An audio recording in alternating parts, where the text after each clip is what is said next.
Good morning, everybody, and welcome to Living Astrology with Janet Hickox. Grab your cup of coffee or your tea, sit back, and let's chat about what is going on in the stars above. It's Friday. That means it is one day until the weekend. And I'm interested in weekends again because that means I can sleep in. My husband is, home. Weekends have meaning once more. For a while there, all the days were just running into the other. The only thing that really helped me keep focused on what day it was the fact that I would be on air live with all of you Monday through Friday. So there was that. Good morning. I see people starting to check in. J-Lo, hello there. Debbie Tibbetts Two-Meal, good morning.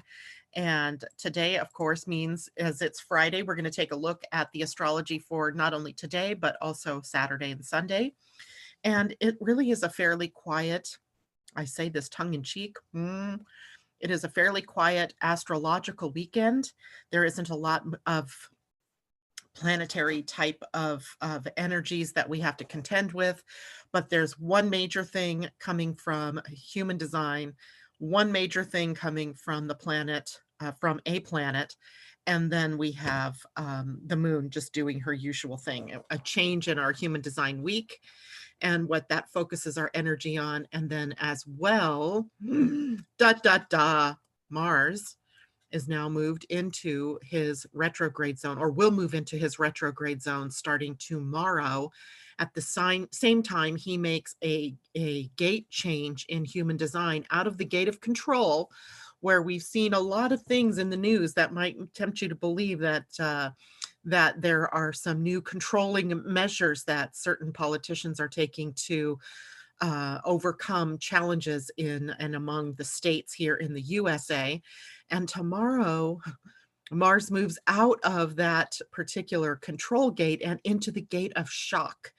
And that makes me even go a little bit more cold, because that is a gate that is known for shocking behavior, for shocking events, and for things that have a really profound effect upon us in our psyche as well as in our day-to-day life. So we'll have to see how that plays out. We'll have Mars sitting at the gate 51 for about, 8 days I counted? 1, 2, 3, 4, 5, 6, 7, 8 days. 9, 10, 11, 12, 13. Oh, I missed that. 13 days. How interesting. 13 days. So there's something sacred perhaps in this transit of Mars moving into the gate of shock. So we'll talk more about that. As well, I said the gates have changed for the sun and the earth for the week. So we had been sitting in the gate 56 and this telling of a story and rewriting our story. And in the gate 60, where we were changing up the patterns, where there was a mutation rolling through. And now we have moved into the sun at gate 31, which is a gate of leadership. And then the earth has moved into the gate 41, which is a gate of fantasy and imagination. Imagine that. How is it that leadership got connected to the gate 41? And the gate 41 being the gate that starts the whole human design new year running, and is a gate where we have imagination and fantasy as the source of our ideas and our creative impulses that take us out into the world. So the earth is challenging us then, because the earth's position is the challenge to all of us people down here below, to change things up or to do things in a new way. The new way would be in the way that the gate is that the earth is sitting at.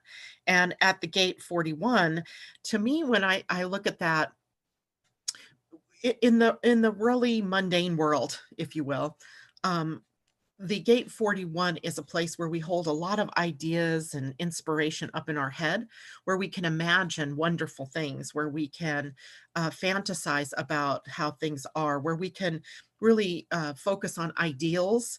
The problem with the gate 41 is that it is a tendency to all stay up here, and none of that imagination or those ideals get caught up and put out into the real world. So we have to really face that in our own lives in particular, because this is a personal gate, because it's yours sitting at the gate 41, the earth. And we have to look at what ideas are we holding on to that are just, ruminating around in our mind. And we want to be able to take that and we want to be able to apply that in a new way in the world, right? So it is that, to me, it's that Leo Virgo interface where Leo's the self expression and all that creative energy. And it's likely kind of housed up here. And then now with Virgo, and Virgo is still where the moon is today. We have to, give it some feet. We have to give it some practical application, or else risk just having it, bumping around in our heads. Now, when we look at then how the earth is aligned with the sun this week in human design, the sun is at the gate 31, which is a gate of leadership. It is a gate that sits on the identity center, the yellow diamond, and it wants to push upward into the throat center to be expressed. So the gate 31 is an energy of leadership that begins with humility. And the highest expression actually of the gate is leadership with humility. Humility, the gift is leadership, and the shadow is arrogance. And I might even add our human hubris, our people's hubris about how we interact here on the planet. So I think that if you take the two of those and you put them together, the earth at 41 and the sun at 31, what we see is the need to apply a new leadership model to the world, right? I think when we look at the bottom line of everything that's happening around the world, there does not seem to be any real leadership, no leadership with any real teeth in it, no humble person who comes out and says, the emperor has no clothes on, right? And this is what we need to do. And sure, there are a lot of people that are aspiring in this country to be the president or to, be a member of Congress. And around the world, I'm sure it's the same thing in other countries. People are trying to step up to the plate. But now we need the right people to step up, and they have to be able to at least move out of the arrogance of what that kind of position of leadership might bring them and into true leadership, which is based in courage and humility. So we're being tasked with that this particular week. And, so as above, so below. I say that all the time, right? That we know that what's going on in the stars above or in any divination system has an effect for those of us here below. So even in your own lives, personal lives, you may be being asked to step it up, to be a leader in some way, to apply new models of courage and humility. And what does that mean? What does that really mean in the context of a leader? And are there any real people out there with those kinds of leadership qualities that we want to see lead our communities, our states, or our provinces, if you're Canadian, or your government, your presidents, your whatever. So it's really a call for all of us to imagine a brighter world. Imagine a world where maybe it's more like going back in time to the mythologies of Arthurian legends, where there were the 12 knights and the 13th being King Arthur, where there was the story of how everybody was in equal leadership. And I know that's a myth, right? That's a myth. It might not be a myth. Who knows for sure? But the idea is the same, a leadership set in synarchy where we're all working together and there's no hierarchy, right? Our establishment of a hierarchy has been a tool for those in power to forget about the little people, or to use, their money or their power to step on everyone. So we have to change that model. So today we get this opportunity to really look at that.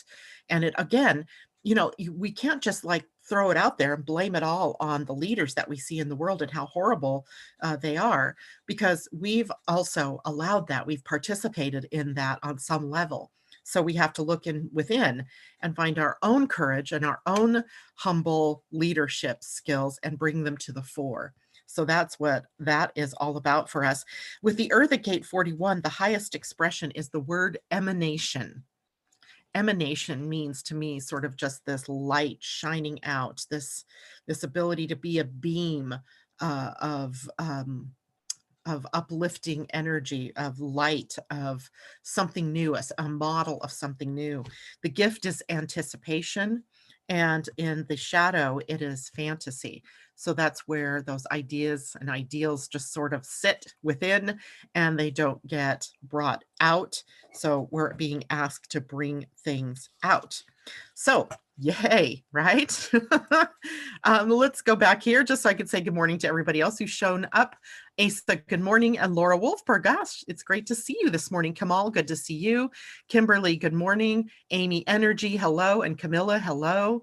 And anybody else I'm missing here? Moon Sign Supplies. Now, I know you told me yesterday who you are. That is Tati. Good morning. And Destiny, good morning. And JLo says we have 13 people here. I love it. And Mimi, hello from the gallery. She says, good to see you. And also a reminder from JLo to please hit the thumbs up if you're liking the video or if you like the work that I do. And also please subscribe if you're new, share with your friends, etc., etc. Laura Hammer, good morning. Jennifer Peachy, good morning. Ursula, hello. Alisa, hello. I'm thinking we just surpassed 13. What do you think, JLo? Anyway, it's great to see you all, and thank you so much for joining me here today. I also just want to say today's Friday. It is the last day of the week, and it is also the last day that I am offering the free astrology calendar for 2020 that will give you your personal sort of insight into the transits for you personally. Oh my goodness, I forgot to plug my computer in. Woohoo! Remember, just in time. And so if you want that, if you would like to have that, please email me at janet@living-astrology.com, and I will be happy to get that information to you. I've also been sending out a video and a document with some of the symbolic references on it so that you can understand what it is you're looking at as well. Okay. And again, that's available through the end of the day today. And I will work on those for you, try to get them out to everybody before the weekend is over. All right, now let's switch over to the next big news astrologically. We will get some readings done today. I think we'll be able to do that in a timely manner, even because I don't have a terrific number of things to talk about. But I do want to talk about the planet Mars, as Mars is very action oriented and it is a planet that takes us into conflict and confrontation. He is known as the warrior god. He has a lot of high energy, and often that energy is act now, think later, act first, think later. And we know that that planet is often the behind the scenes when we react or knee jerk in a way that creates chaos, discord, confrontation, or conflict in the world. So what he does is very important to us, and even more so this summer as he has moved into, he was June 27th, moved into the sign of Aries, the sign that he holds rulership over. And he is slowing down as he's preparing to move into his retrograde cycle. And as of tomorrow, we move into Mars's retrograde zone. So just like Mercury, right, or Venus or any of those planets, there's a zone. And the minute he moves into, or she moves into the spot that starts the or ends the retrograde, really, it is a time we say it is the shadow period. So the shadow period of Mars begins tomorrow, and it begins tomorrow at 15 degrees of Aries. So wherever that is in your chart is likely where there is going to be some action taking place. And it doesn't have to be, this doesn't have to be conflict or confrontation. It can be just, some new energies that come in that for your consideration. And how do you want to move forward in your life?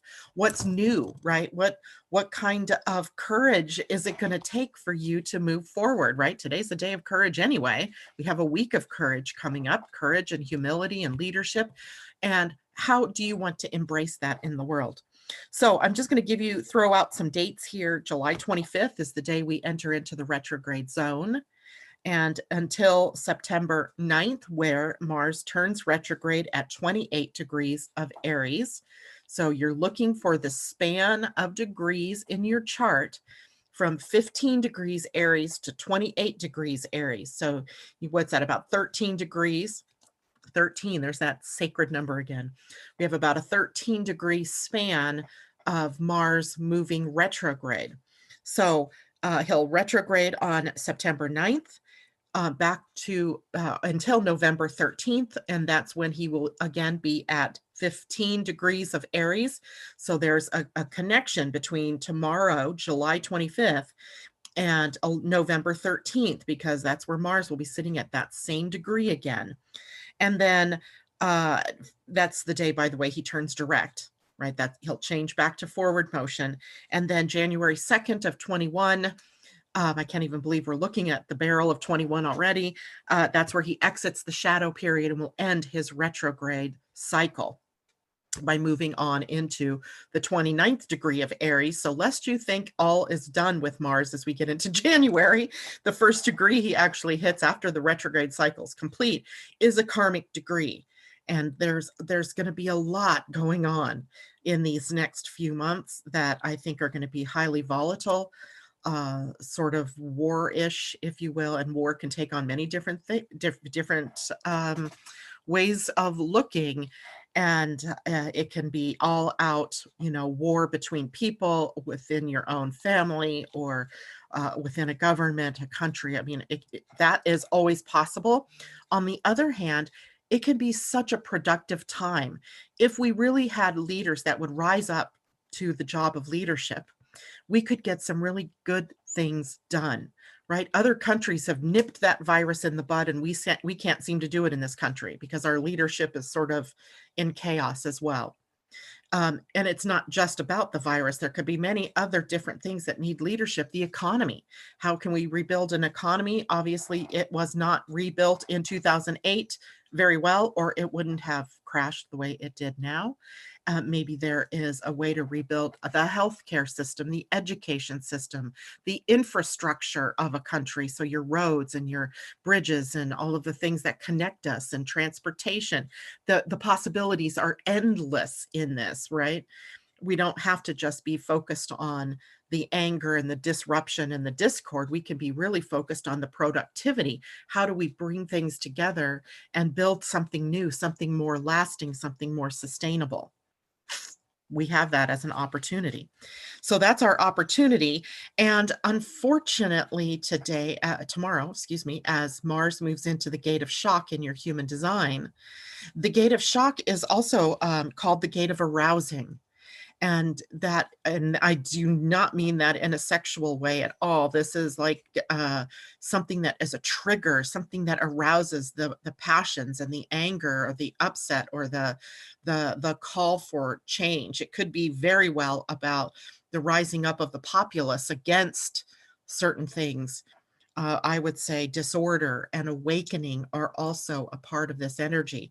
But shock has a purpose, right? Even discord and awakening and all of that has a purpose. And its purpose is about knocking us out of our complacency and waking you up. I think in a lot of ways, we've been asleep at the wheel as we've just allowed things in our world to happen the way they're happening without our real conscious consent to it. We've given our consent, albeit unconsciously or it from the quiet place. And now we've been in this little safe cocoon, and it's time to break out of that. Funny, one of our morning listeners that we haven't heard from in a while, Debbie Hedden, she's had some real chaos going on in her life over the last couple of months. And she sent me a picture of what she calls her happy place. And her happy place was like a butterfly garden. And the butterflies are in cocoons and they break out of their cocoons, right? So they break out at great risk to their lives, right? They have to be able to break out or they will die on the vine or on the little connection to their cocoon. And they're directed from an internal impulse to transcend their larval and pupal state and into the wings of the butterfly, right, into the full-fledged butterfly. So in a way, the gate of shock, where Mars will be sitting for the next 13 days, is all about our waking up out of that cocoon, breaking out, and really taking a look around us with new eyes, right? And seeing what's in disorder, what do we need to awaken to, and how do we need to proceed. So I think it's got a really positive aspect, but I dare say the outer world is not probably going to look all that positive, because the outer world is reactionary still, right? We are still, in some cases, reactionary to what's happening around us, in our own families, in our jobs, in our, communities, in our state, in our country. And we also have to break out of that pattern. So I feel like the gate of shock is likely going to be tricky. And we're probably going to be dealing with this again, shocking again, at the same time that the US elections are really coming about. So the next time, if I look at November, and I don't mean to be just USA centric, but of course I do live here. So that's the model I always have to look at. Mars will again be at the gate of shock from at a longer time, that time from October 15th all the way through the whole month of November and until December 14th. So prepare, right? Prepare. And what I like to tell people in this kind of a time period that we're going into is watch and witness what is going on now, right? We have 13 days here that are sort of the precursor energies to that longer period of time that comes from the end of, from middle of October until middle of December. And what does that, mean in your own life? What are you taking steps on? What are you having to face with courage and fortitude and waking up, like that slap in the face that says, wake up, right? Wake up. And that can, get you kind of shaken up out of your complacency. Now, I want to show you a human design chart for a moment. So let me just show any old chart, because I don't think it matters at this moment, because Mars isn't at that gate. So I'm going to show you a sample chart. Where? Okay, now I'm going to share my Zoom screen. And here we go. This is a chart that we looked at yesterday for solar plexus authority, remember? So I wanted to show you that the gate 51 sits on the ego center, the heart center.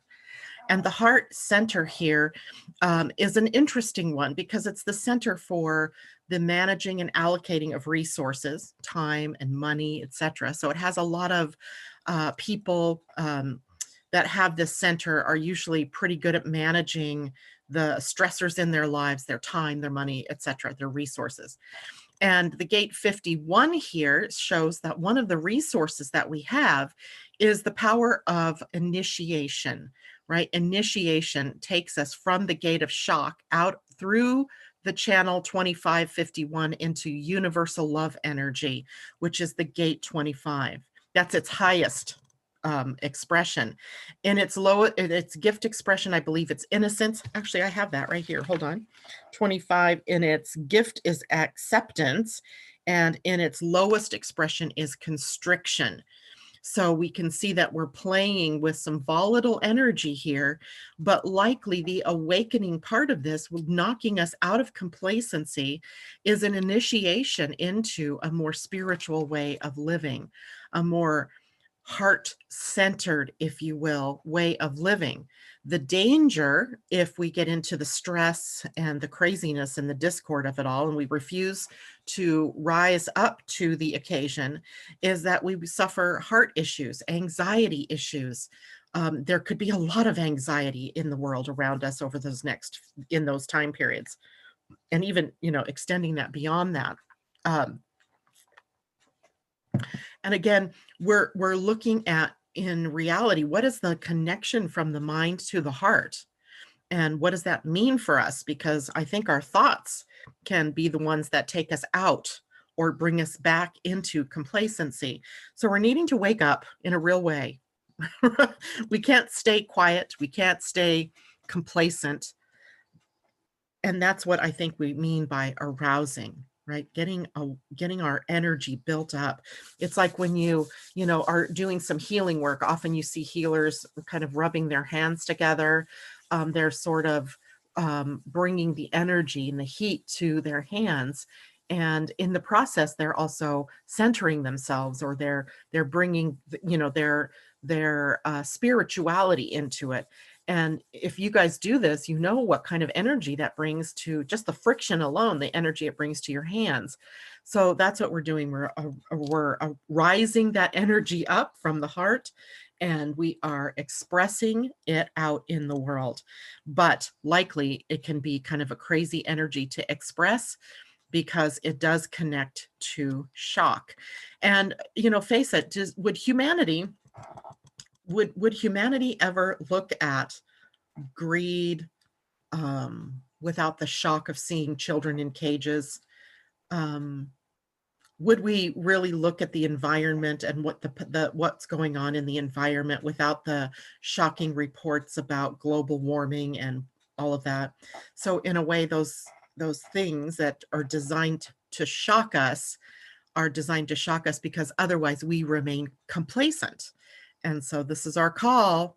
This is our call to get out there and be more than what you've ever thought you could be. It's going to take the love energy of all of us to move through these very tricky times. And, you know, even though I knew 2020 was going to be a crazy year, I was even surprised at how crazy it got so early, because I had my eyeballs down here at this time, right? At this time.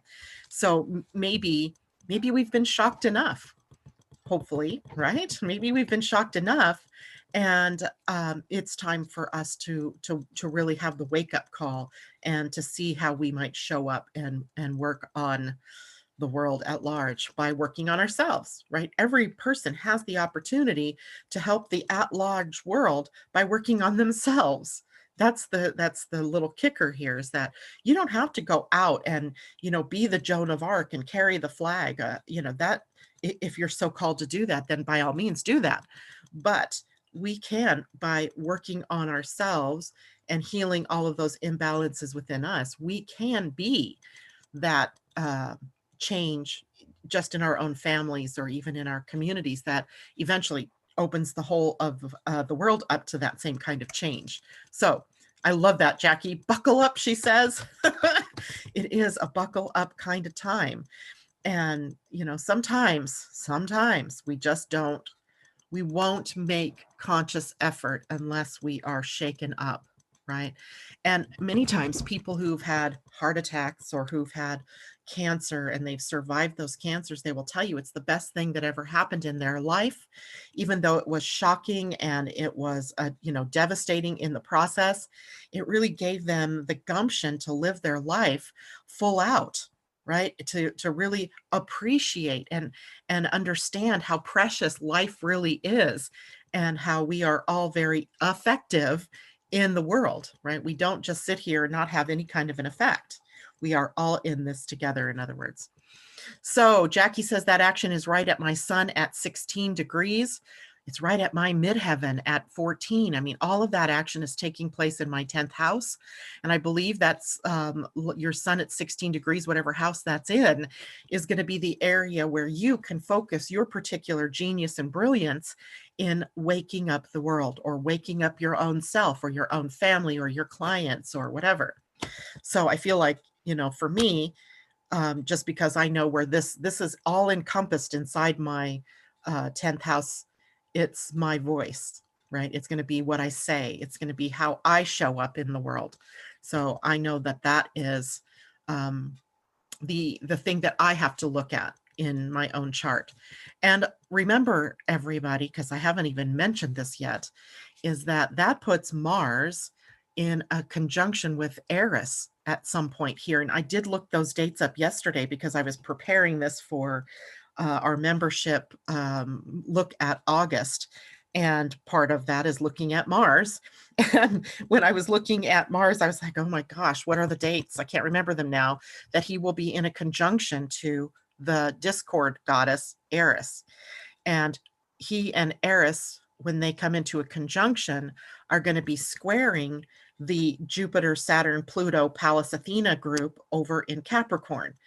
So that's our government. Those are our institutions. Those are the corporations and the laws of the land, and all of that being squared by the discordant duo, brother and sister goddesses of goddess of war, god of war, right? Warrior Xena goddess and warrior Eros, Mars goddess, Mars god, excuse me, not goddess.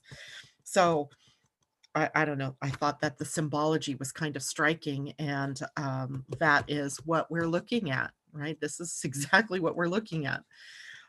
Okay, Destiny Clark, good morning to you. Camilla, it sounds like you're talking about my country, Brazil, lack of leadership and so many other things. You know, there are a lot of commonalities between Brazil and the US right now, isn't there? The two countries with the most cases of active COVID-19, and two leaders who, until Bolsonaro got COVID, have really been hesitant to lead the country in being a model of how to behave during a pandemic. So it's kind of interesting to see how that played out. J-Lo, will it affect only those aspects with Aries in those degrees, or any placements in those degrees? Any placements you have in those degrees. So if you have a lot of planets between 15 and 28 degrees, which likely you do, that's a good chunk of the zodiac, right? That's 15 degrees just about, or 13 degrees of different signs, but particularly anything in opposition or in square or in conjunction. Those are our trickier aspects. And those are the ones that might create chaos, let's call it.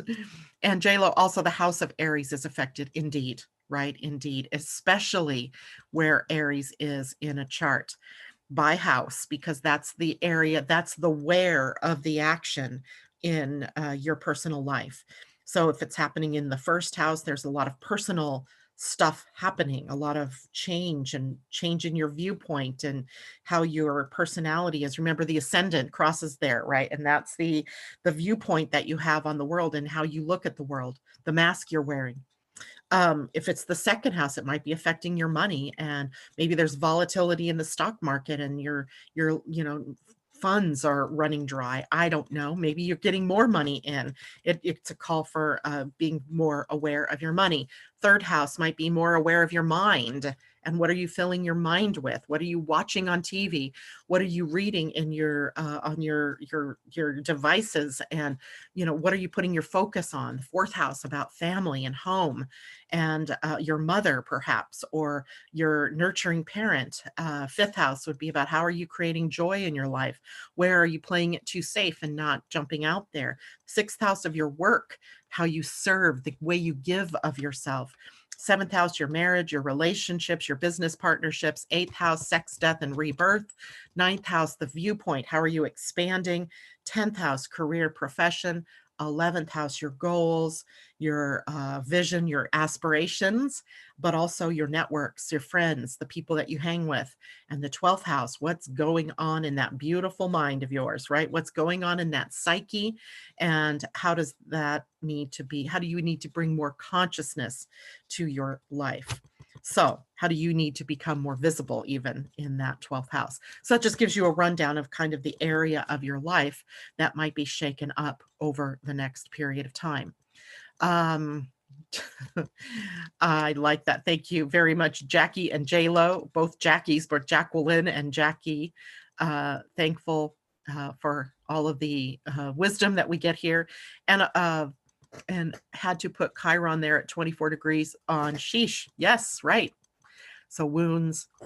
I think, the picture that keeps coming to my mind through all of this, all of these things that I say, is that it's time to grow up, right? It's time to come out of that childhood or that young adulthood and to emerge into the world with responsibility and maturity.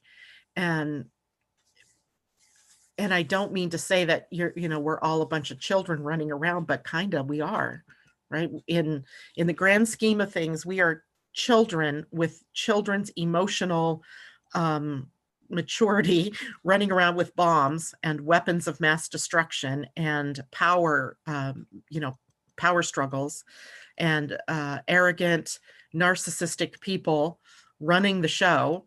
And it's just kind of crazy, right? And not to say that we're not maturing or that we don't have maturity out there. But if you just step back and you look in, if we were talking to our cosmic brothers or sisters, they might be going, man, when are those earthlings going to grow up? Right? When are they going to get real? When are they going to wake up? So that is the process that we're in, and waking up and growing up, it's painful. And we have to face our own little demons and our own little places where we have not been a part of the solution, where we have been a part of the problem. And in some ways, we're all there on some level. Okay, so shifting from that and giving us an idea of what's going on with the moon this weekend. The moon today is in Virgo, moving into the void at 4:08 p.m. Pacific time, and will last until 6:54 p.m. Pacific time, just a couple of hours. And then we'll move out of the sign of Virgo and into Libra. And superficially, of course, that sounds really good, right? Libra, relationships and loving one another and helping one another, the 3 C's: collaboration, cooperation, co-creation. Except that we also have Libra that eventually tomorrow, Sunday, I think it is, will square our trio of planets over there in Capricorn. So we're adding to a little bit of the craziness out there, because Libra is also in opposition to Mars in Aries. So we're going to have a Mars moon opposition during the weekend. We are going to have a moon in Libra in square to those planets in Capricorn. So what it means is the emotional temperature of all of us will be a little bit moody over the next couple of days, maybe a little volatile even. So we want to really feed into the more powerful, positive things that Libra can bring us. So let's look at that. As we break down Libra Moon, we see the potential for partnershiping here and sharing of the wealth, sharing of our love, sharing of our hearts with one another. This is a sign of partnership, so marriage is highlighted. It's funny, I'm going to a wedding tomorrow, and a wedding that will be outdoors, thankfully, but I'm still going to wear my mask. And then there is the energy of course, the 3 C's, the collaboration. How do we come together and collaborate to come to solutions for big problems? How do we cooperate in order to bring out what we need in order to move forward? How do we act as conscious co-creators with one another in creating the world the way that we want it? Of course, Libra also is invested in art and beauty. It is cultured. It is a more refined way of seeing beauty and art. It has sort of that aesthetically pleasing kind of energy about it, sophistication and style. A lot of times you can tell a Libra household, someone with a lot of Libra energy, because it's streamlined to beauty, right? Beautiful decoration and so on and so forth. Balance, also a part of the Libra experience, seeing all sides of an issue, equality, mediating, coming together with a neutral third party, perhaps, to help solve problems, negotiation, tact and diplomacy. All of these things are a part of Libra. Hold on, guys. We also have some things to watch out for. We always do. And what we have to watch out for is one-sidedness in our relationships, where either you are giving and not receiving, or you are receiving and not giving, right? There has to be a balance and equality in a relationship. So watch for that one-sidedness. Watch for saying yes to things just because you want to be accepted or you want to feel cooperative. You don't have to say yes in order to be cooperative, right? Saying yes might be the wrong thing that you need to do. And of course, that always takes me to using your strategy, your type, your strategy, and your authority to make right decisions. And another thing to watch out for is indecision, right? Because Libra energy can see all sides of something, right? The highs, the lows, the good, the bad of everything. It can lead them to be indecisive, waffling, not sure, should I go here? Should I go there? So we have to watch for that in our lives. In the body, Libra rules the adrenal glands, which sit on top of the kidneys. So we also have the kidneys involved. Drink a lot of water this weekend. Make sure that if you are doing too much, you're risking burnout. So take time to get some rest, to just be you, doing nothing even, right? Just be you. Maybe just go sit outside under a tree and enjoy the fact that it's summertime here in the Northern Hemisphere. So that actually takes us all the way through until Sunday. The moon in Libra will turn void at 6:09 p.m. on Sunday Pacific time until 9:12 p.m., where then it will move into Scorpio. So for all intents and purposes, the weekend is all about Libra. Monday morning when we come back, the moon will be in Scorpio. But later in the day on Sunday, that means before the void, that we are having the square to Jupiter, Pluto, and Saturn, and we will be left in the void with that square to Saturn. So we might have some, powerful feelings, maybe some low feelings later in the day on Sunday. All right. Let's see, time-wise, what are we doing? Okay, I'm just going to give a quick out to the Pleiadian-Earth energy. We're going through 7, 8, and 9 this weekend, the energy of coming to the merging, right? We're in the middle, halfway point of the transcending umbrella, and we are choosing, where do we go? Do we cross into the new? Do we jump the paradigm? Do we choose to mutate? Do we choose to change, or do we choose to stay the same? Right? That's our choice. Then 8 energy tomorrow, and then 9 and 8, remember, heart to heart connection. If maybe even with Mars moving into this conflicted state, if we can remember that we're all connected via the heart, via love, being mirrors for one another, perhaps we can get through this time with peace, right? With peacefulness. And then on Sunday, we have the 9 energy, which is about harmonizing. So that is our Pleiadian Earth energy. And pretty much that is it for me this morning. So let's see.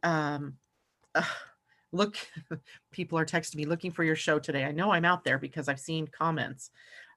So hopefully go to YouTube. If you can hear my voice, go to YouTube, then you'll be able to see me. Okay, now let's do some readings. I got to go over here to YouTube and see who might want some readings today. I have all the cards here, and I don't feel called to use one deck or the other today. Last week I was all about the galactic deck, which now, oh, there it is. I don't see, but I would like you to tell me if you have a specific deck in mind and who would like readings. And Kimberly says, yes, me, Kimberly, and Alisa, and Patricia Woods. Got you, Patricia, and Amy, and J-Lo. And did I miss Laura Hammer? And Jackie P. And Patricia would like Woto, so I'm going to put Woto here, so I know that. Some of you are not saying any specific card. J-Lo would like a dragon. Ah, dragons, I love them. Val Johnson, good morning to you. And somebody just passed by here who wanted a reading that I didn't get. Alisa, I got you. Jackie, I did get you. Monique, there you are. I knew there was someone. And Laura, did I get you, Laura? Laura Hammer. And Kathy Vick. Kathy, you're new. I will get you.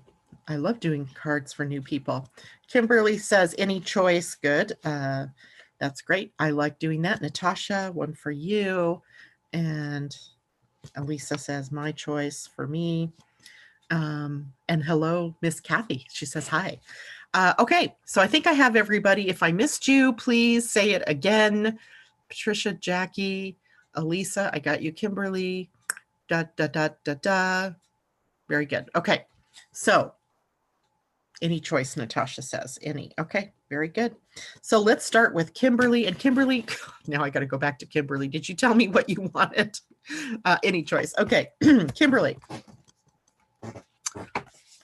What comes to mind for you is a goddess card. And our goddesses, these are, by the way, goddess cards that are by Colette Baron Reed. And here is the deck, right? It's called Goddess Power Oracle. And I love these cards.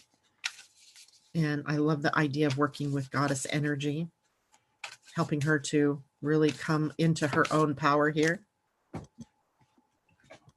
Thought I dropped a card. Okay. Ooh, pretty. You get Freya, radical. It's dark here this morning, like really dark. And so I didn't turn on other lights in my room, so it's hard to see, but this is the goddess Freya, and she's about radical acceptance. She looks very powerful, doesn't she? She almost looks warrior goddess. Look at the number 8 there on her.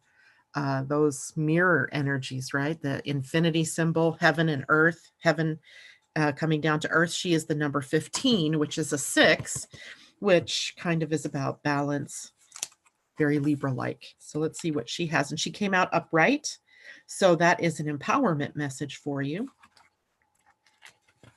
And it says, Kimberly, when you see life as a battleground, you lose sight of a more easeful way to be in the world. Can you stand in the middle of the chaos and allow yourself to enter to the quiet hum in the eye of the storm? Let the peace of Freya, the Norse goddess of war, enter your mind. Amid the flurry of battle, she came to collect the fallen and bring them to a place of rest and recuperation. Freya is here to remind you that the acceptance of defeat is not the end. She offers the gift of acceptance, the knowing that there is nothing to resist right now. See your world as at face value and look into it with discernment.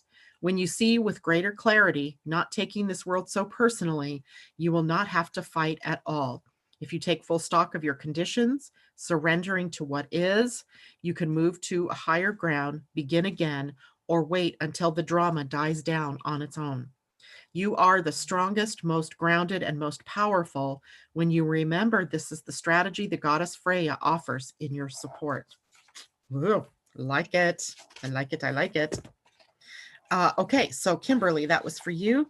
Next is Alisa, and Alisa said, my choice. So for Alisa, I'm getting a Wisdom of the Oracle for you. So let's see what this is also a Colette Baron Reed deck, right? Wisdom of the Oracle, or WOTO we call it. It's easier to say than Wisdom of the Oracle every time. So for you, Alisa, a WOTO card. And oof, these cards want to jump. You know, I wonder if you've gotten this before from us doing readings, Alisa. It's the card of regeneration, number 46, right? And it looks pretty barren, right? It looks pretty destroyed, but we get the energy of regeneration here. Card number 46, which is a 10, which is about renewing, rebirth, regeneration, starting something new. So let's see what this is. And it came out upright as well. So let's see what your wisdom is here. The essential meaning of the card is rebirth, second chances, new opportunities. And the message says, second chances are available to you right now. Whatever opportunities you thought were dead are now revived in a more authentic, stronger form. Whatever you may have perceived as a failure or loss is now being replaced by something better and more powerful growing in its place. This rebirth is assured. Step into your new life. Destiny is being fulfilled in wondrous ways. Woo! That's good. See, it looks barren, but rebirth and regeneration are pretty powerful. All right, Alisa, I hope that makes sense for you. Patricia Wood also wanted a Woto, so tip those cards back out. And this is for you, Patricia. Thought I just put them back to back. Yang. You get the card Yang, which is the first card of the deck. The most masculine energy, the energy of one moving outward.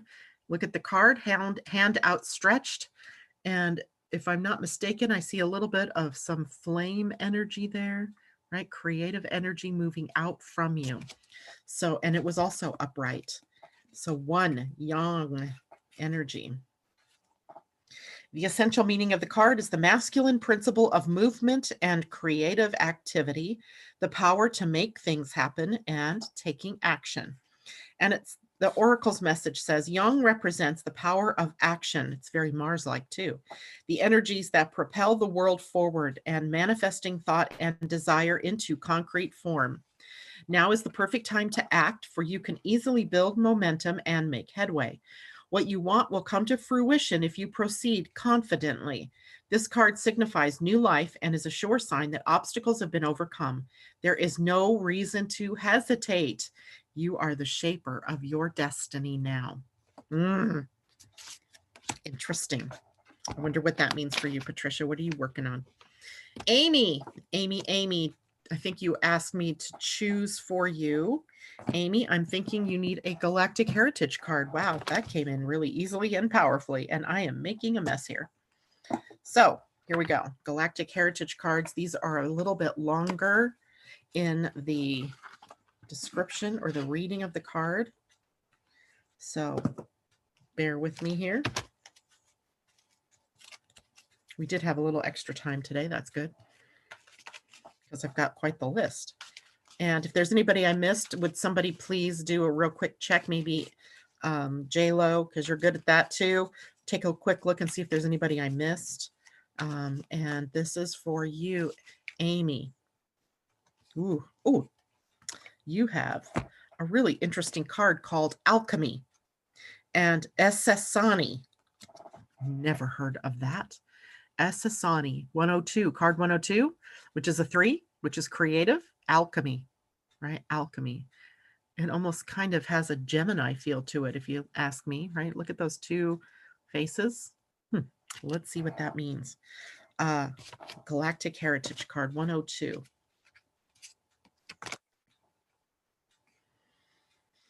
Ooh, way in the back. Here we go. Reality is created through our conscious and unconscious thoughts, emotions, and intents. When they are aligned, we become the reality that we prefer, as long as we are following our excitement, which represents the natural flow of the universe. The essential Essasani teaching is a process of alchemy. I've never heard of the Essasanis. Have any of you? The essential Essasani teaching is a process of alchemy, but it means that we must look at our self-sabotaging behaviors and confront our shadows, knowing ourselves fully. Only then can we come into full alignment with our true selves. This card means that it is time for you to take this step. Clean up unfinished business, be free, and embrace synchronicity. And here's the commentary for you. The Essasani species is a hybrid of human and Zeta and is considered to be a highly evolved species assisting Earth through its transition. Deep within the Essasani collective memory lie the healed lessons of the Zeta Orion and the human consciousness, capable of non-polarized thought and catalyzing energy that propels others forward into their own processes of integration. Alchemy is the process of using two seemingly opposing forces and bringing them together for profound transformation, nearly magical in nature.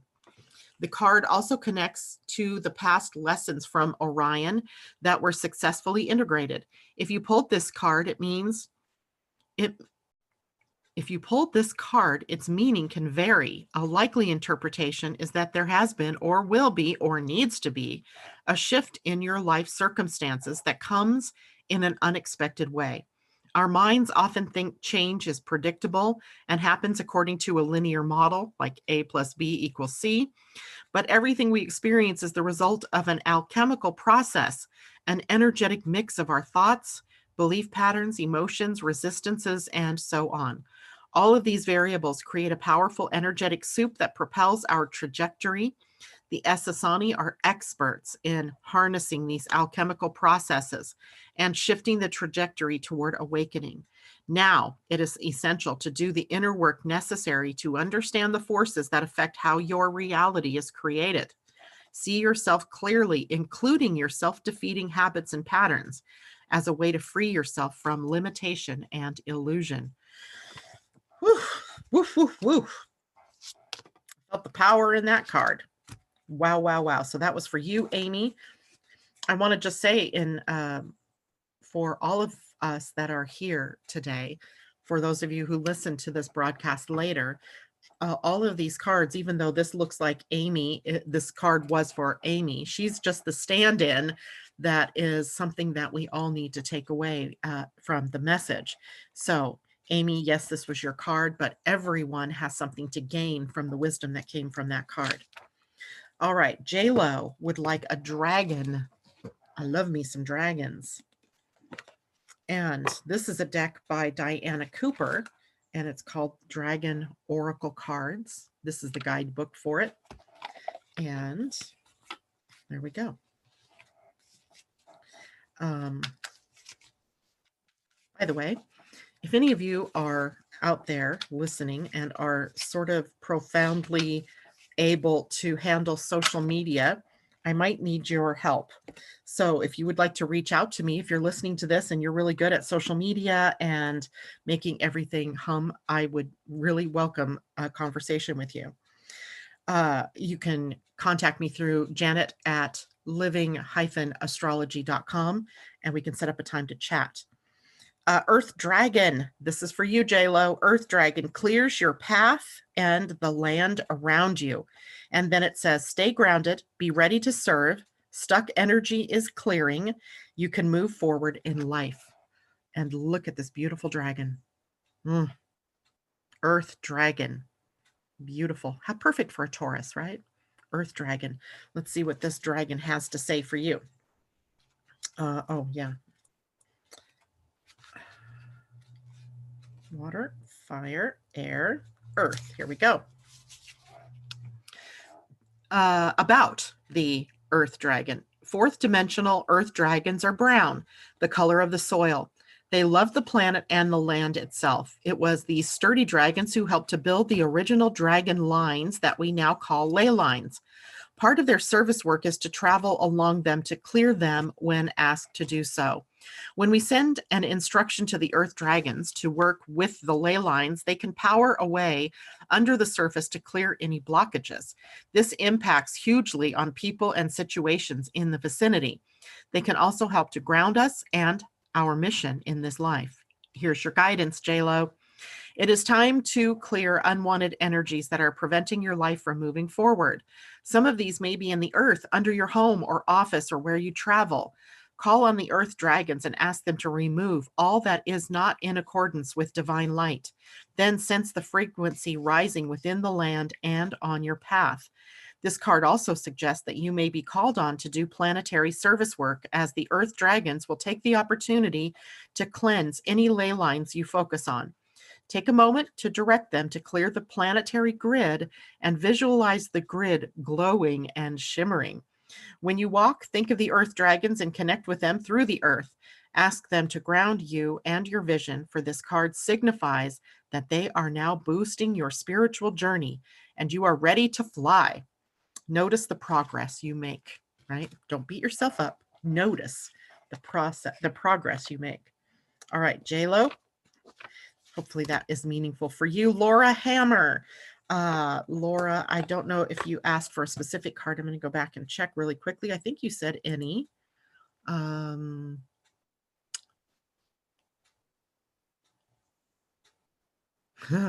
love it, J-Lo.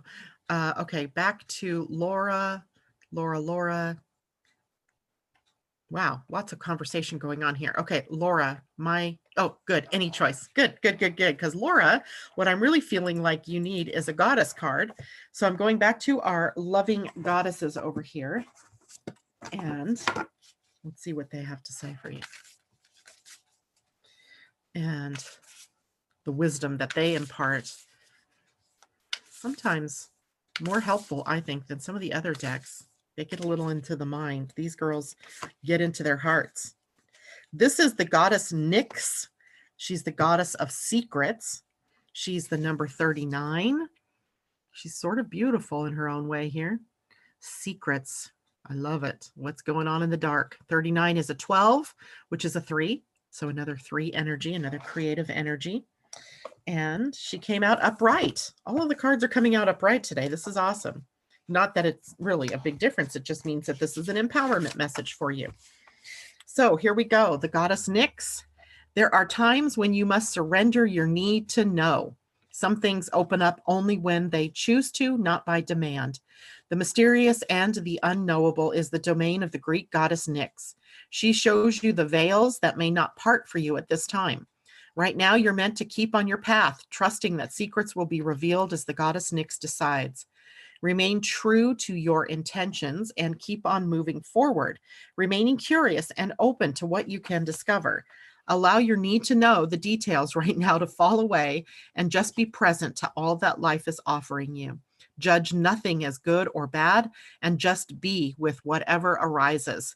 Soon the treasure you seek will be revealed, and it will be better and more valuable than you could have imagined. The goddess Nyx knows what is best for you. Trust, and all will be revealed in divine timing. I'd say that's a pretty good card for all of us to take in and understand about how the goddess energies, or how the energies of the planet work. All right, Laura, I hope that was helpful. Jackie Piccolo.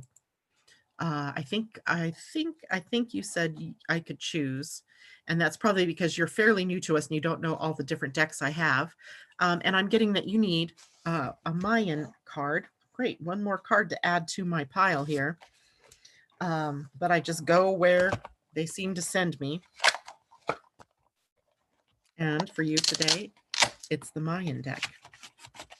And this is called the Mayan Oracle, and is, where I want to go. There we go. A Galactic Language of Light. And this is from Ariel Spilsbury and Michael Brenner, illustrated by Oceana. And let's see, these are also pretty deep. So I always expect a pretty decent expression is going to come out of these cards. They're kind of mystical, magical. Of course they all are. And you get a number card. And I do believe this is the number, 12, complex stability. Here's the card. I know it doesn't look like much. It actually looks like a face almost. And let's read what this card means for you.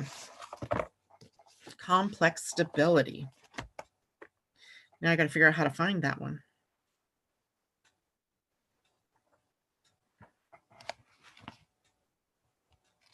I found it. The numbers. And it is 12. Okay. From the greatest from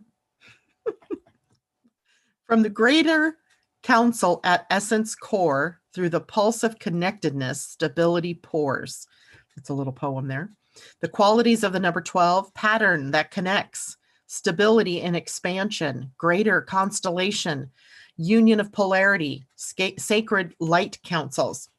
12 is the ray of complex stability, the foundation of self and the foundation of essence in union with the mystical truth of polarity. All things are interwoven in the dance of yin and yang. All parts make up a greater whole. Draw on the wisdom, strength, and stability you derive as a member of the greater council. No matter what your experience, there is a complex stability in the larger pattern that invites you to feel stable as you expand and evolve. Living in a world of polarities, yet knowing that all parts are one in the unified whole, creates the underlying framework of connectedness. The hologram of polarity is simply the structure, the loom upon which worlds and realities are woven. Stability is a matter of perception. Find where you can openly flow and expand in the midst of seeming complexity. Utilize the relationships created by polarity to explore and expand any self-limiting construct. Open your perceptions. Through you, the mysterious balance of the cosmos is fulfilled. Drawing number 12 alludes to your potential or actualized ability to gather and focalize sacred circles of light. Meditate. You will remember yourself sitting on many a sacred council circle in etheric temples. If you feel excited and charged by this recollection, draw on your remembrances to bring together a light circle to amplify the potential of joyfully realizing the divine plan unfolding. I love that. Draw together a light circle. Bring together a light circle. I just love that. Humanity is presently moving out of its cycle of sevenfold evolution into 12-fold solar evolution. Within the greater solar spiral, the Earth is the fourth planet out from our sun, and our sun is the fourth sun out in the Alpha Omega galaxy. There are 7 planets and 7 suns. Thus, the Earth is at the epicenter of that pattern. The galaxy beyond our own has 12 suns with 12 planets. This greater galaxy will assimilate our present universe in accordance with divine timing as sevenfold evolution is completed. Drawing this number asks you to find stability in flow within this vast expansion and change. Whoa. Just whoa. That's a big whoa. I don't even know how to put that into context, but I like that circle of light. Okay, Jackie P, that was for you. Monique, Monique, I'm feeling Woto for you. I'm going to put down the Mayan, and I'm going to pull you a Woto, Wisdom of the Oracle.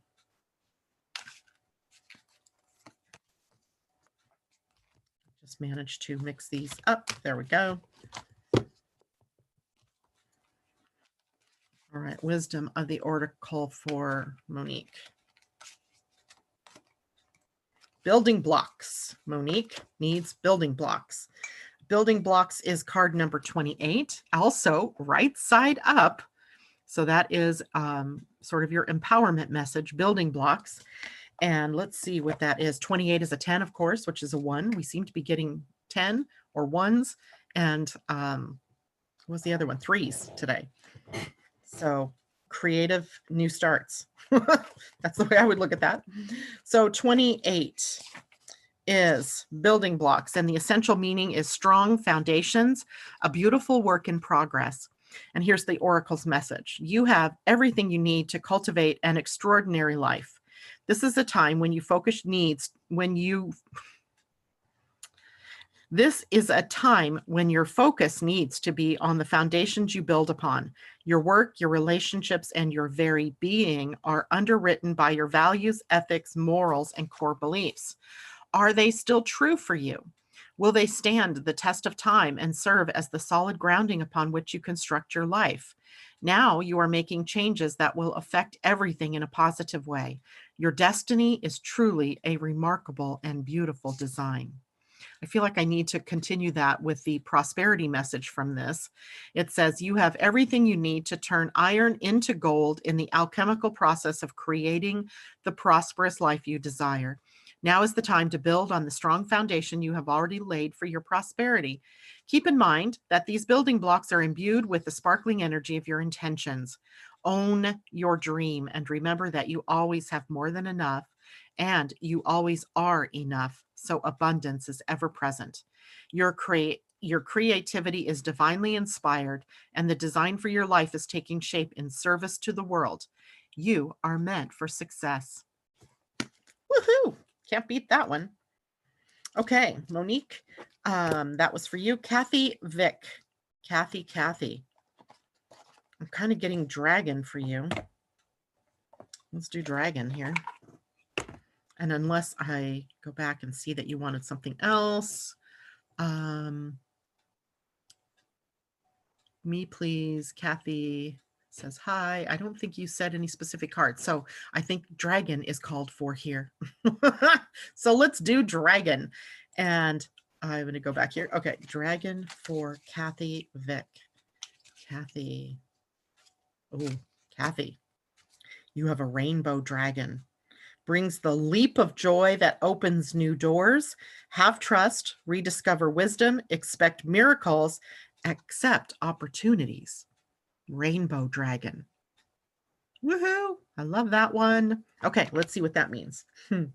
One must find the rainbow dragon first and see what dimension that one is from. The rainbow.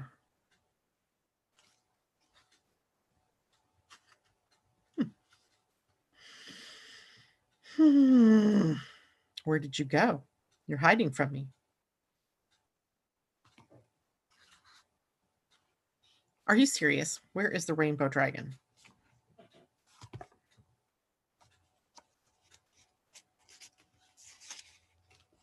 Ah, right in front of me. Card number 50. Of course. Here it is for you, Kathy. Yeah. Brings the leap of joy that opens new doors. Have trust, rediscover wisdom, expect miracles, and accept opportunities. A rainbow in the sky is a cosmic gift. If our heart leaps with joy and gratitude when we see one, the universe opens new doors for us. Glorious rainbow dragons carry the same promise. When they come to us, a multicolored mystical flame ignites within us. This automatically attracts something of significance from the universe towards us. In addition, rainbow dragons will take us to the mystical pot of gold that is said to await us at the end of the rainbow. This golden gift is our own ancient wisdom, which has been waiting for us to rediscover it. With it, we know how to take knowledge and use it for the highest good of all. We become a wise one, a mage, and the rainbow dragons open the petals of our crown to connect us with the universal knowledge. And as we use knowledge wisely, more comes to us. Here's your guidance, Kathy. This is a card of hope, prayers, expectation, and gratitude. Look for opportunities, expect miracles. When new openings occur, seize them. Sometimes you may hardly dare to believe that good fortune has sought you out, so make sure you accept it consciously and unconsciously. Do not let it slip away. Remember to thank the rainbow dragon who has come to you for opening new doors for you. Ride with the current of life this dragon has brought you and enjoy everything that comes your way. A rainbow dragon may feel like an illusion, but it is very real. If you catch the flash of rainbow colors out of the corner of your eye, it is your rainbow dragon reminding you that the time for a new life is now. Trust that it will happen for you. I like that. I like that card for all of us. So, Kathy, that was for you. Natasha, I'm going to pull a goddess card for you.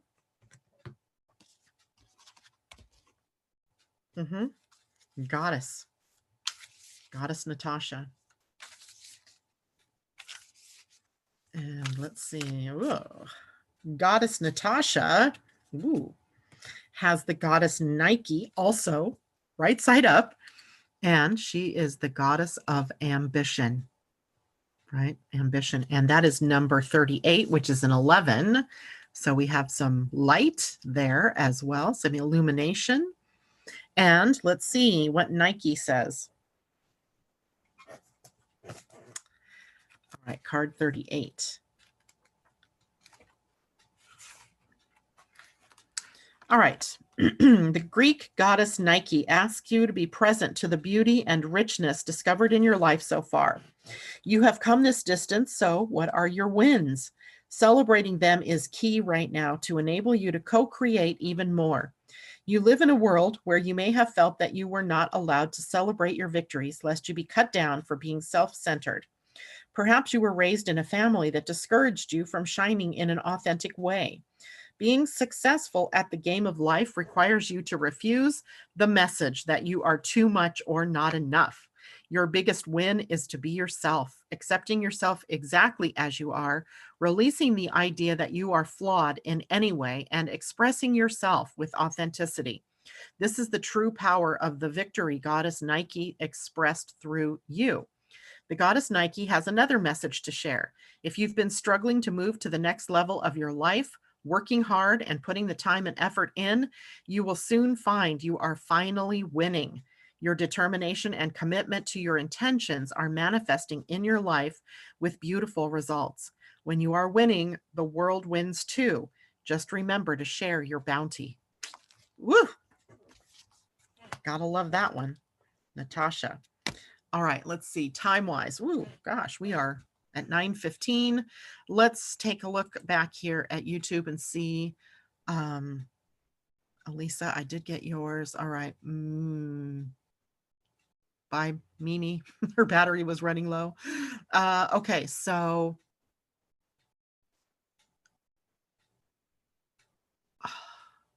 so many comments. Okay, JLo, thank you. Debbie TBT would like a reading. And I thought I saw Ursula. Yeah, Ursula wants a Mayan card. And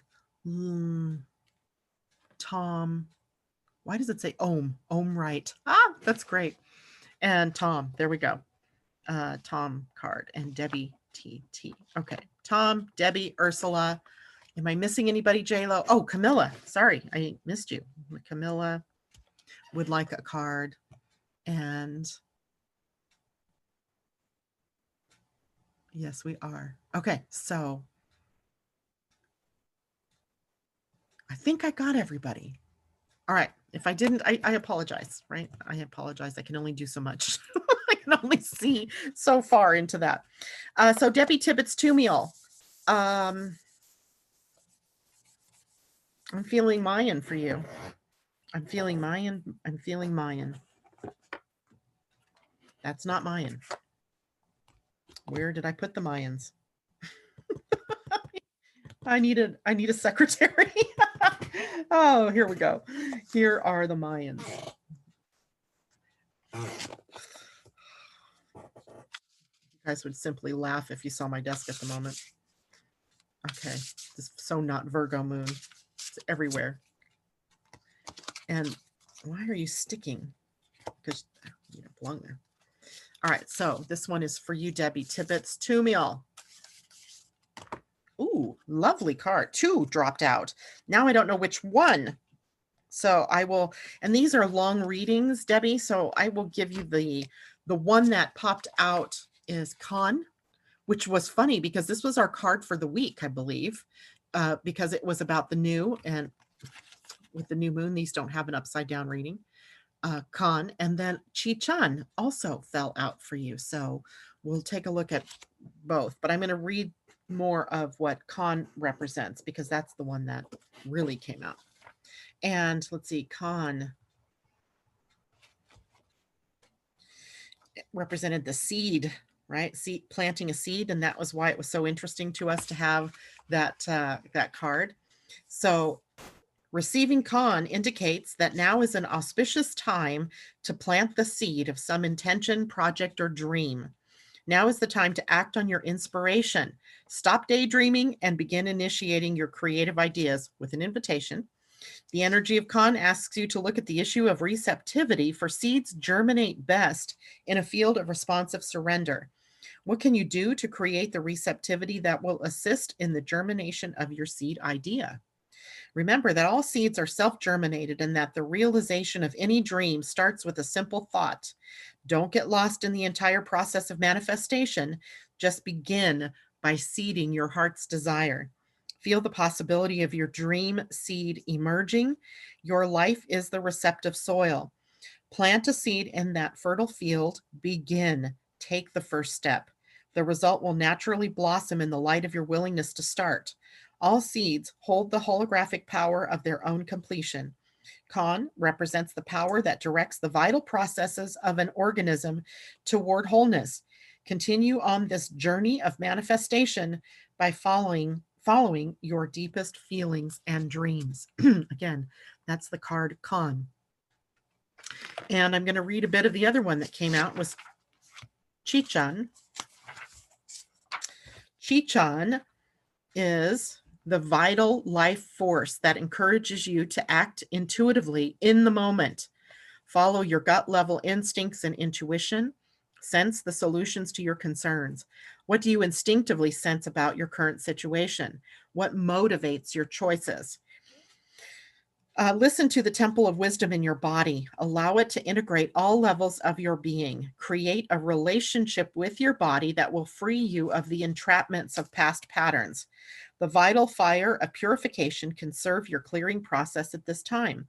Qi Chan's instinctual transformation is available to ignite and purify your body. Listen to the teachings and insights of energy of each chakra. Utilize your passion in the tangible expression of your creativity. Bring your entire being into attunement with your sacred fire. Be willing to look at issues you have concerning intimacy and sexuality.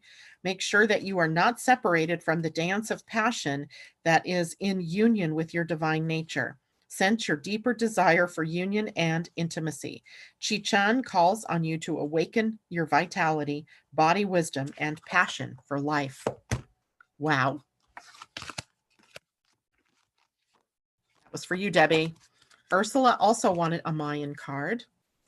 And let's see, Ursula, what we get for you. Shuen. That's funny because wasn't yesterday Shuen in the Mayan, in our Pleiadian-Earth calendar and Mayan calendar?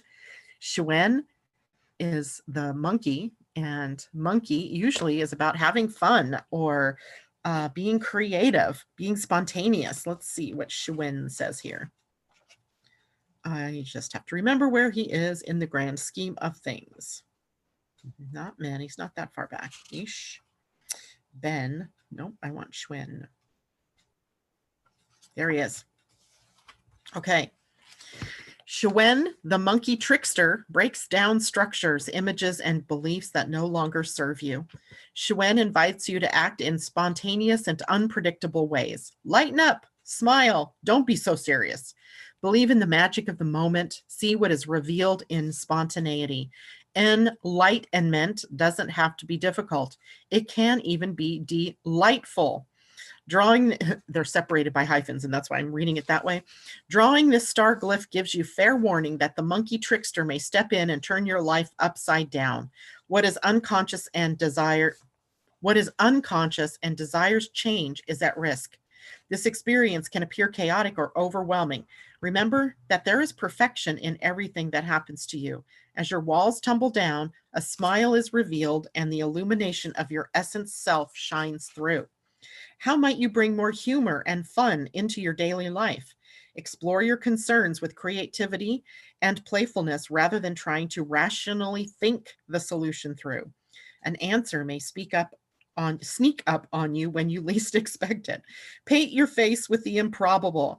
Be the clown. If you are in a difficult situation, amplify it to bring out the humor. When things seem too complex, simplify. Bring out your divine child and let him or her dance, draw, color, sing, laugh, and play. These activities are for divine children of all ages. The only moment is now.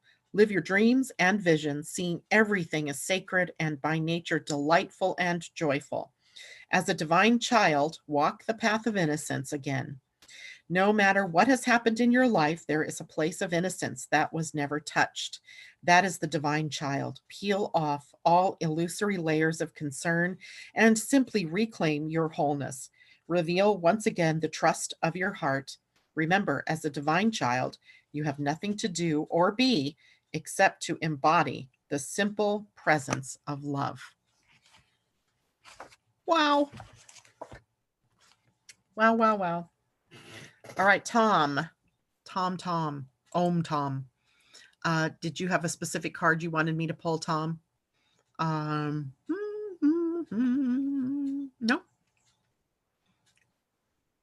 Card, please, Tom. I don't know what you want. So I'm going to give you a Mayan card since I have the Mayan cards here in my hand. Well, I put them aside, but they're closest. So, Tom, Om, this is for you. And this will be our last card for today. Tom gets polarity, number 2. The number 2, right? So this is the card. I'm going back to Zoom. There we go, Tom. Polarity is your card, the number 2 in the Mayan Oracle. And let's see what that means for you. 2 is polarity? And it says, look in the mirror. Who faces you on the other side? The qualities here: loom of reality, sacred twins, how Gemini of us, cooperation, relationship, polarity of male and female, duality, attachment, and resistance. All right, 2 is the ray of polarity, the sacred twins, smoky mirror, and the clear reflection, all things in relationship. Polarity is the loom on which reality is strung, the magnetic dance of universal forces. Within the mirror of polarity, you will find the many faces of illusion, as well as ultimate freedom from illusion. Polarity reveals the conflicts, struggles, and the apparent separation created by your belief in duality. Be willing to examine your attractions, aversions, attachments, and resistances. These are appearances with the same root. When you resist by pulling away your awareness, the emotion produced is fearful, and the contraction is experienced as a pull, like magnetism. When you are attached, you are obviously When you are attached, you are obsessively focusing your awareness on a certain subject, and the attraction is experienced like the pull of gravity. Either way, you are energetically contracted and pulled out of your own center, which creates barriers to perceiving what is. Discover the loom of reality that is intricately woven in relationship. Utilize the teachings that are held in the number 2. Polarized positions actually work in cooperative alliance. In cooperation, all polarities serve as backgrounds for full appreciation of one another and the whole. Examine the polarity of male and female within yourself.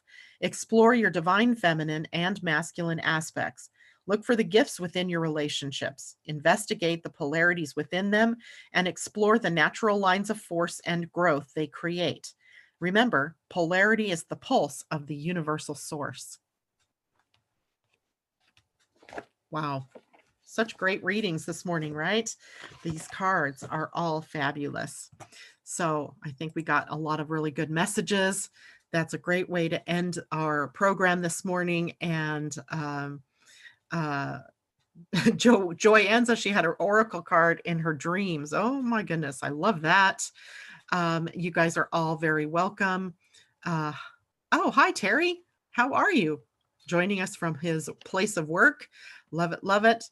All right, everyone, that is it for me this morning. Have a wonderful weekend. I know there are some crazy things in the making, but the more we work on ourselves, the more empowered we are to bring about the world we want.